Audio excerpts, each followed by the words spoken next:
Hello and welcome to another Tabletop Games blog Saturday review. You will never in your life see cats cooperate to create gravity-defying sculptures. It just doesn't happen. Cats tolerating each other is about as far as it gets. However, that's exactly what happens in this latest Min-Tim dexterity game. I can already hear you asking me, "Are you Kittin?" by Alleycat Games. When custom wooden cat meeples collide with the fun of stacking them as quickly as possible, and everything is packaged in a mint tin, then we're definitely on the right track. No, this game isn't for everyone, but then no game ever is. However, if you love quick, fun dexterity games with beautiful components that you can easily take with you anywhere, then this game is for you.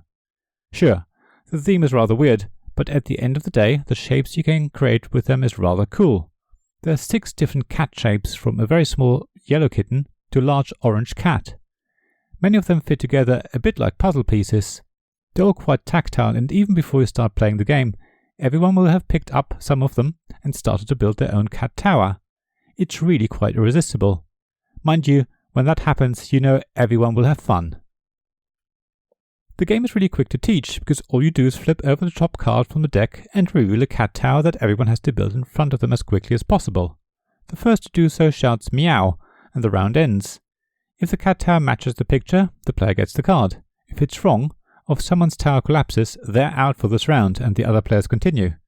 First player to get 3 cards wins the game. That's it. The fun comes from competing with the other players. The thing is, you don't have your own cat shapes in front of you, but everyone has to draw from a shared pool of cat meeples in the center of the table, so a bit of shoving and pushing is unavoidable. The pressure of trying to stack the pieces correctly, but quickly, without knocking anything over, is what creates the tension, and when you're the first to shout meow, that tension is released and everyone laughs.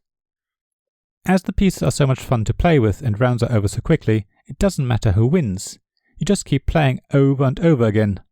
When we played, we quickly made up our own variant, where we kept each cat tower standing and had to build the next one to one side, making it a bit harder to avoid knocking anything over. Of course, playing like that, you quickly run out of pieces depending on what cards you draw and how many players there are, but we had fun.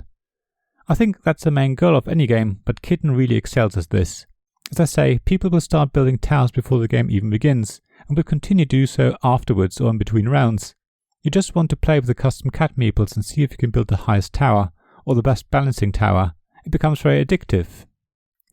One thing I do want to mention though is that I had expected the cat meeples to be a bit more substantial. They feel very light, especially if you compare them to wooden meeples from Carcassonne or similar games. The wood is probably more like balsa wood, but other than being a bit of a surprise, it doesn't actually detract from the huge enjoyment you get from playing Kittin. Also, the box says that you can play 2 to 8 players, but when you check the rulebook, it says it's 2 to 4, then either 6 or 8 players, but if you play with 6 or 8, you have to play in teams. I'm not sure how well playing in teams works, which is why my review says it's 2 to 4 players. If you do have more than 4, maybe get a second copy of Kittin so everyone can play at the same time. Kittin is the sort of game that's so easy to take with you as it comes in a sturdy standard-sized mint tin.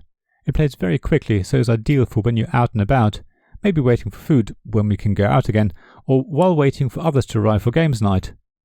It always surprises me how such very simple games create so much fun.